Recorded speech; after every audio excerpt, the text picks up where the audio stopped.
Le Conseil national de la Caisse de sécurité sociale a récemment annoncé qu'il confiera la gestion du fonds de pension national à 21 institutions financières chinoises qui agiront sous sa supervision.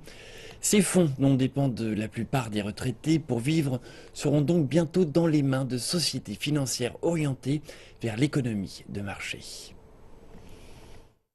Parmi les 21 institutions approuvées, on compte 14 sociétés de gestion de fonds, 6 assurances et un fonds d'investissement.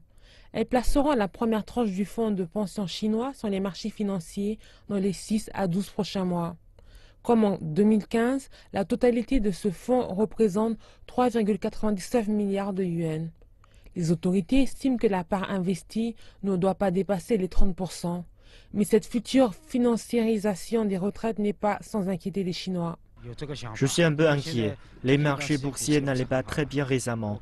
Je ne pense pas qu'ils devraient investir les fonds de pension en bourse. Je préférerais qu'ils restent tout simplement à la banque.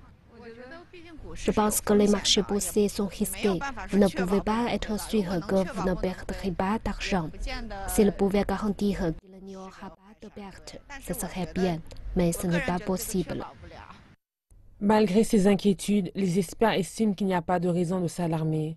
Selon eux, diversifier les investissements permet un meilleur rendement. Les États-Unis et Singapour ont eux aussi mis leurs fonds de pension sur les marchés financiers. Les analystes prévoient que la Chine procédera avec la même précaution.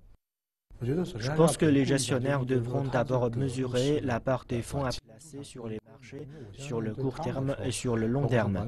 Je crois qu'ils devront prendre le temps pour faire des ajustements afin d'accéder à une appréciation globale qui leur permettra d'atteindre leur objectif de rendement. Je pense que le processus sera graduel. Ils ne mettront pas tous leurs œufs dans le même panier. Étant donné qu'il anticipe un ralentissement du marché financier, Xiao prévoit que le fonds de pension ne générera pas une soudaine hausse de liquidité du marché.